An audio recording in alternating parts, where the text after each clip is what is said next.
Hello friend, स्वागत है आपका एनक्यू स्टडी यूट्यूब चैनल पर। आज हम लोग लेकर के आए हैं सक्षमता परीक्षा में सामान्य हिंदी से संबंधित यह प्रश्न। क्योंकि सक्षमता परीक्षा के भाग 1 में जो भाषा से प्रश्न होंगे, तो जो लोग भी भाषा में हिंदी के रूप में चूज करेंगे उन्हें जो है हिंदी के प्रश्न आएंगे।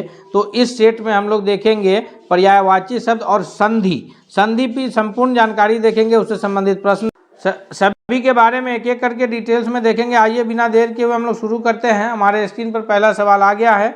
इससे पहले कि हम लोग जवाब की ओर चले, आपसे रिक्वेस्ट करते हैं कि अगर आप चैनल पर नए हैं तो प्लीज़ आप चैनल को सब्सक्राइब करते हुए बेल आइकन को दबा लीजिए। हमारे स्क्रीन पर पहला शब्द है कि पृथ्वी, जहां हम लोग रहते हैं, इसका पर्यायवाची शब्द कौन सा है, यानी पृथ्वी के शब्द बदले में और कौन सा शब्द निम्नलिखित में से प्रयुक्त हो सकता है। दोस्तों, आप अपने से उत्तर करके भी बता सकते हैं। तो पृथ्वी के लिए जो पर्यायवाची शब्द आएगा, पृथ्वी के स्थान पर जो शब्द प्रयुक्त होगा, इसका सबसे correct answer option number A के रूप में जाना जाएगा, अर्थात रत्न गर्भा जो है वह सबसे सही उत्तर है। पहला नंबर क्वेश्चन का सबसे correct answer option number A है। दूसरे प्रश्न की ओर चलते हैं। दूसरा प्रश्न है हमारे स्क्रीन पर कि अमृत का पर्यायवाची शब्द कौन सा है। अमृत शब्द के लिए पर्यायवाची, अमृत का जो पर्याय अगर हम लोग विलोम शब्द देखें तो अमृत के लिए विलोम शब्द तो विष आ जाएगा। विष मतलब जहर।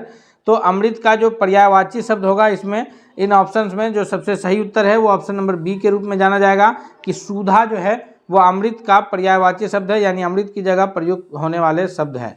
अगले सवाल की ओर चलते हैं। तीसरा नंबर क्वेश्चन देखते हैं। अगला प्रश्न है हमारे स्क्रीन पर कि उसने परिश्रम किया तो बहुत किया किंतु सफलता नहीं मिली। उसने परिश्रम तो बहुत किया किंतु सफलता नहीं मिली। यह जो वाक्य है यह किस प्रकार के वाक्य हैं। तो वाक्य के जब हम लोग पढ़ते हैं तो उसमें सरल वाक्य, संयुक्त वाक्य और मिश्रित वाक्य आते हैं। तो इनमें से यह कौन सा वाक्य है। तो अगर हम लोग ध्यान से देखें इसको, तो उसने परिश्रम तो किया, यानी यहाँ तक एक अलग वाक्य है कि उसने परिश्रम किया, सफलता नहीं मिली, ये एक अलग वाक्य है। तो ये दो वाक्य को एक साथ जोड़ा गया है, अर्थात हम ये कह सकते हैं कि ये जो तीसरा नंबर प्रश्न है यह सभी उत्तर के रूप में ऑप्शन नंबर बी जाना जाएगा कि यह जो है संयुक्त वाक्य है। नेक्स्ट सवाल की ओर चलते हैं। अगला क्वेश्चन है कि तुलसीदास ने कहा कि विनाश काल में मनुष्य की बुद्धि भ्रष्ट हो जाती है। जी हाँ दोस्तों, इसका सही प्रश्न का जो सबसे सही उत्तर होगा कि तुलसीदास ने कहा कि विनाश काल में मनुष्य की बुद्धि भ्रष्ट हो जाती है। इसका जो यहाँ पर अगर ध्यान से देखा जाए तो ये एक मिश्रित वाक्य है, यानी संयुक्त नहीं कह सकते हैं। यहाँ पर जो तुलसीदास जी का जो कथन है उसे जो है इसमें क्या किया गया है, मिश्रित करके एक वाक्य बनाया गया है। तुलसीदास जी का कथन है कि विपरीत मनुष्य की बुद्धि भ्रष्ट हो जाती है, विनाश काले विपरीत बुद्धि। तो ये तुलसीदास जी का कथन है, उसको बताया जा रहा है, अर्थात हम ये कहेंगे कि यह जो वाक्य है एक संयुक्त वाक्य है। क्वेश्चन नंबर 5वां है कि अनुशासनात्मक कार्रवाई की प्रक्रिया के फलस्वरूप पद से नीचे उतरना। यह अनेक कथन के लिए जो अनेक शब्दों के लिए जो एक शब्द आते हैं उससे संबंधित प्रश्न है कि अनुशासनात्मक जो कार्रवाई होती है उसके फलस्वरूप किसी पद से जो नीचे उतारे जाते हैं, तो उसके लिए कौन सा शब्द प्रयोग होगा। पदोन्नति, पदोन्नति, पदावधि या पदावनति। तो इसका जो सही उत्तर होगा 5वां का ऑप्शन नंबर डी होगा कि पदावनति शब्द जो है उसके लिए प्रयुक्त होते हैं। क्वेश्चन नंबर 6 है कि किस शब्द में उपसर्ग नहीं है, यानी उपसर्ग जो है इस 6ठे नंबर क्वेश्चन में कौन से शब्द में नहीं है। किस शब्द के शुरू में कोई ऐसा शब्द नहीं जुड़ा है जिससे उसके अर्थ में कोई परिवर्तन आ रहा है। तो अगर हम लोग ध्यान दें कि किसी भी शब्द में, इन तीनों में, तो यहाँ पर जो है इसमें 6ठा का जो करेक्ट आंसर बनेगा ये ऑप्शन नंबर डी होगा कि ओढ़ना। जैसे भाव के आगे प्रभाव है, जय के आगे पराजय है, तो इन सब में उपसर्ग लगा हुआ है, लेकिन ओढ़ना जो शब्द है वो उपसर्ग रहित शब्द है। ऑप्शन नंबर डी सही होगा। 7वां नंबर प्रश्न है कि पुरोहित शब्द में कौन सा उपसर्ग शामिल है। जी हाँ, 7वां नंबर प्रश्न के लिए सही उत्तर क्या होगा कि पुरोहित शब्द में जो उपसर्ग शामिल है वो ऑप्शन नंबर बी के रूप में करेक्ट आंसर है कि पूरा जो है यह उपसर्ग पुरोहित में शामिल उपसर्ग है। नेक्स्ट क्वेश्चन है, क्वेश्चन नंबर 8 है कि जो धातु या शब्द के अंत में जोड़ा जाता है उसे क्या कहते हैं। जी हाँ दोस्तों, तो जो शुरू में जोड़ा जाता है उसे कहते हैं उपसर्ग, यानी प्रीफिक्स, और जो लास्ट में जोड़ा जाता है उसे कहते हैं प्रत्यय, यानी सफिक्स। उपसर्ग को इंग्लिश में कहते हैं सफिक्स, और इसको कहते हैं उपसर्ग को कहते हैं प्रीफिक्स और इसको कहते हैं सफिक्स। तो याद रखेंगे हम लोग शब्द के अंत में जोड़ा जाने वाला पूछा जा रहा है तो प्रत्यय होगा। 8वां का option number D correct answer होगा। नेक्स्ट क्वेश्चन है क्वेश्चन नंबर 9 है कि दो वर्णों के मेल से उत्पन्न होने वाले जो विकार है उसे क्या कहते हैं?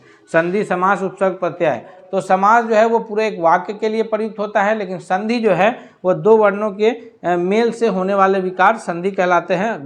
9वां नंबर प्रश्न का option number A correct answer के रूप में जाना जाएगा। इस सेट में हम लोग अभी संधि को डिटेल्स में पढ़ेंगे भी दोस्तों। तो हम आपसे रिक्वेस्ट करते हैं कि अगर आप अब तक चैनल पर नए हैं तो प्लीज़ आप चैनल को जरूर सब्सक्राइब कर लीजिएगा, और वीडियो पसंद आ रहा है तो इसे भी लाइक करते हुए दोस्तों के बीच शेयर कीजिए। संधि कहते किसे हैं? तो आइए हम लोग संधि किसे कहते हैं और संधि के प्रकार कितने हैं इन सबको इसमें डिटेल्स में जान रहे हैं। तो संधि कहते हैं कि दो वर्णों के मेल से होने वाले विकार को संधि कहते हैं। जी, दो वर्णों के मेल से जो विकार उत्पन्न होता है उसे संधि कहते हैं। इस मिलावट को समझकर वर्णों को अलग करते हुए पदों को अलग अलग कर देना संधि विच्छेद कहलाता है। संधि विच्छेद यानी संधि से जो दो शब्द बन रहा है तो उसे जब हम लोग अलग अलग कर देते हैं तो वो चीज़ क्या कहलाता है? संधि विच्छेद। जैसे अभी आगे हम लोग देखते हैं कि संधि के तो मुख्य रूप से 3 प्रकार हैं। संधि के 3 प्रकार कौन कौन से हैं? स्वर संधि, व्यंजन, ये 2 प्रमुख प्रकार हैं संधि के, जिसमें स्वर संधि, व्यंजन संधि और विसर्ग संधि आते हैं। संधि के प्रकार में कौन कौन से संधि आएंगे? स्वर संधि, व्यंजन संधि और विसर्ग संधि। अगले स्वर संधि किसे कहते हैं? आइए यहाँ पर हम लोग देखते हैं एक एक करके कि जब स्वर के साथ स्वर का मेल होकर जो परिवर्तन होता है, जब स्वर के साथ स्वर का मेल होगा तो वहाँ पर एक स्वर के साथ दूसरे स्वर का जब मेल होगा और उससे जो परिवर्तन उत्पन्न होगा वह स्वर संधि कहलाते हैं। हिंदी में कुल 11 स्वर हैं और स्वर आपस में जब मेल करके नया ये शब्द बनाते हैं तो वो जो है स्वर संधि कहलाएगा। जैसे विद्यालय, तो यहाँ पर या में आ की मात्रा आ रही है और आलय में भी आ की मात्रा है।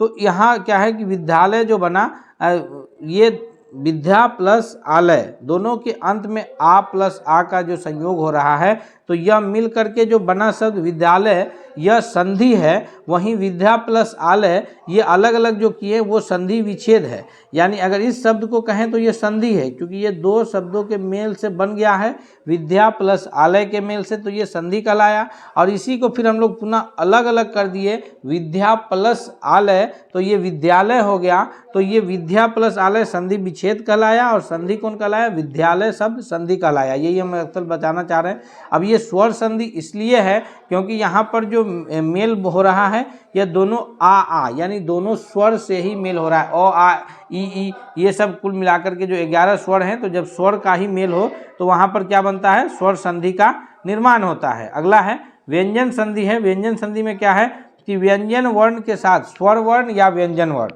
दोनों में कोई भी, जब एक और व्यंजन वर्ण हो और दूसरी ओर स्वर वर्ण या व्यंजन, दोनों में से कोई अगर आ जा रहा है तो वह अथवा स्वर वर्ण के साथ व्यंजन वर्ण के मेल से उत्पन्न जो विकार होगा वो व्यंजन संधि कहलाएगा। यानी एक स्वर दूसरा व्यंजन, या दोनों व्यंजन, या पहला स्वर दूसरा व्यंजन, इस प्रकार से अगर कोई ये उत्पन्न हो रहा है, विकार उत्पन्न हो रहा है, तो वह विकार व्यंजन संधि के रूप में जाना जाएगा। याद रखिएगा, स्वर संधि व्यंजन संधि हम लोग देख रहे हैं कि अगर स्वर का है विकार तो स्वर संधि कहलाएगा, और अगर स्वर और प्लस व्यंजन का विकार है तो वहाँ पर जो है जैसे यहाँ दिक प्लस अंबर, दिगंबर, दिक प्लस अंबर, यहाँ क और फिर अ, तो यहाँ 2 स्वर, एक स्वर और एक व्यंजन का विकार है, तो इससे बना दिगंबर। दिगंबर शब्द जो है यह संधि है और दिक प्लस अंबर उसका विच्छेद है। लेकिन संधि किससे हो रहा है? एक व्यंजन और एक स्वर अक्षर से हो रहा है, तो यहाँ पर हम इसे व्यंजन संधि के रूप में जानेंगे। अभी प्लस शेक, अभिषेक, तो ये जो है व्यंजन संधि कहलाएगा। नेक्स्ट है जो व्यंजन संधि जो पहचानने का ट्रिक है, नियम है कि जब क हलंत के पीछे ग, ज, ड, द, ब, घ, ज, ढ, ध, भ, य, र, ल, व अथवा कोई स्वर हो तो प्रायः क के स्थान में म हो जाएगा। जैसे दिक प्लस गज यानी दिग्गज हो गया। फिर उसी प्रकार दिक प्लस याचना, दिग्याचना हो गया। फिर उसी प्रकार जो है दिक प्लस दर्शन, दिग्दर्शन हो गया। तो ये हम लोग याद रखेंगे। अगले देखते हैं आगे विसर्ग संधि।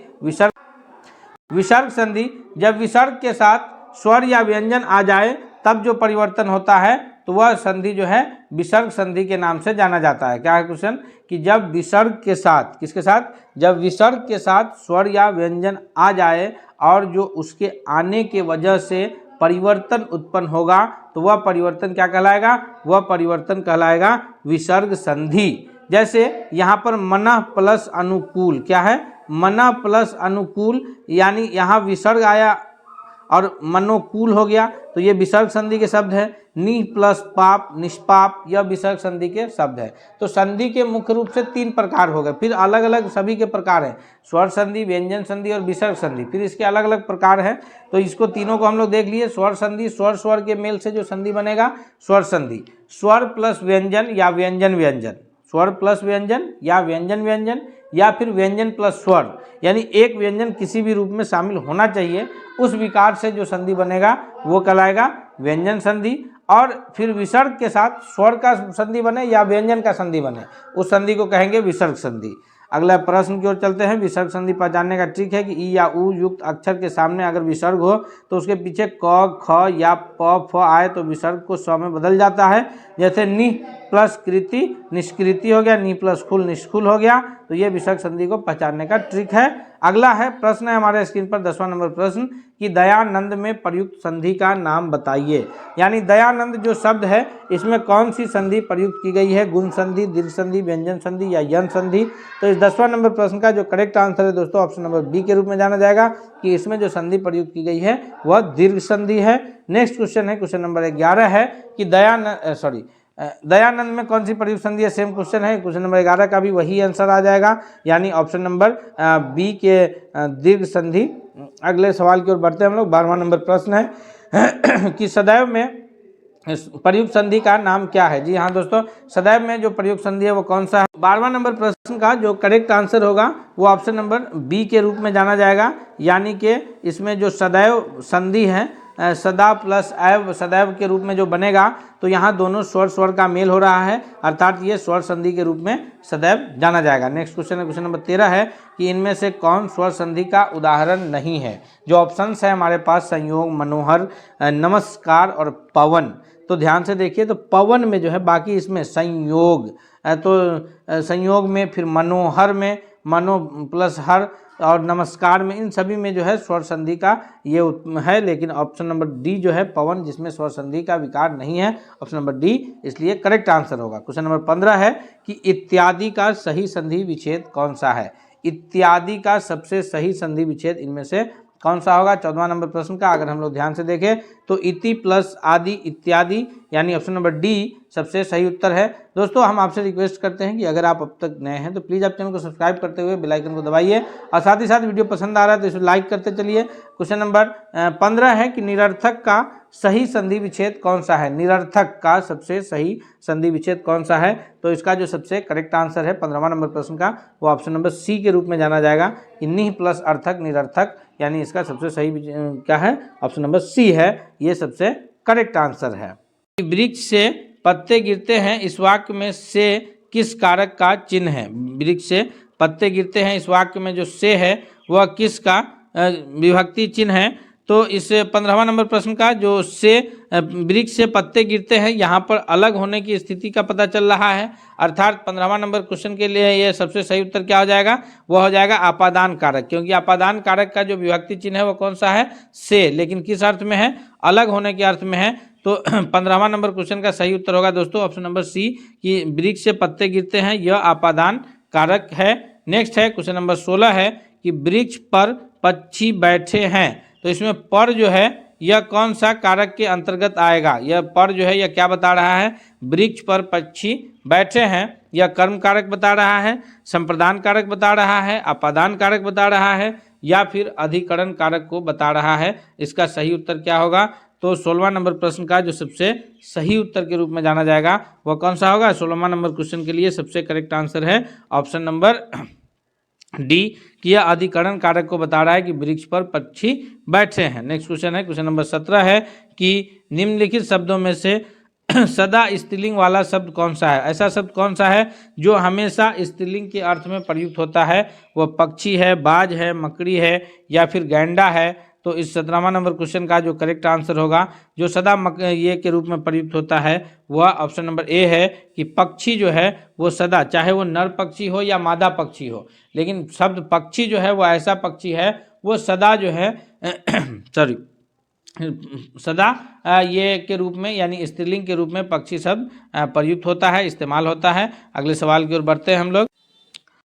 नेक्स्ट क्वेश्चन है हमारे स्क्रीन पर, देखते हैं 18वां नंबर प्रश्न क्या है। क्वेश्चन नंबर 18 है कि लिंग की दृष्टि से दही क्या है। यह प्रश्न जो है अक्सर कंफ्यूज करते हैं और यह प्रश्न आपको जो शुरू होता है 10th से लेकर के और ग्रेजुएशन लेवल तक में ये कन्फ्यूजन क्रिएट करता रहता है, इसलिए इस कन्फ्यूजन को आज ही दूर कर लीजिए। अगर परीक्षा में या इस प्रकार के प्रश्न बनते हैं तो फिर वहाँ आपको कन्फ्यूज होना नहीं है कि लिंग की दृष्टि से दही जो है वह स्त्रीलिंग है, पुल्लिंग है या फिर नपुंसक लिंग है या उभय लिंग है। चूँकि 4 प्रकार के लिंग के बारे में हम लोग पढ़ते हैं व्याकरण में, एक तो स्त्रीलिंग, पुल्लिंग, और जिससे मेल फीमेल का पता चले, फीमेल के लिए स्त्रीलिंग, मेल के लिए पुल्लिंग, और फिर जो है नपुंसक लिंग और उभय लिंग। तो ये 4 प्रकार के हम लोग लिंग को पढ़ते हैं।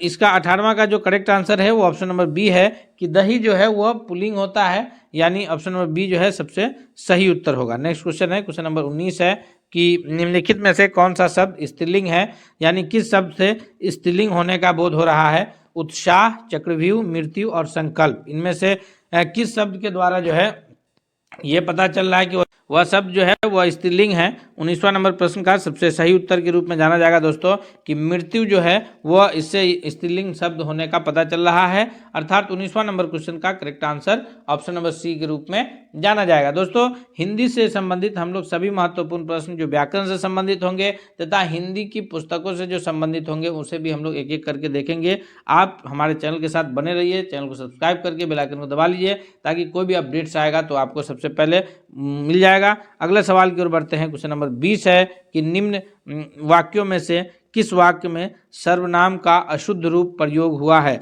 तो सर्वनाम कहते किसको हैं? सर्वनाम कहते हैं कि जो संज्ञा के स्थान पर प्रयुक्त होने वाले शब्द जो है वो सर्वनाम के रूप में जाने जाते हैं। इन सभी वाक्यों को पढ़ना है और इसमें देखना है कि कौन से वाक्य में जो है अशुद्ध रूप का प्रयोग है।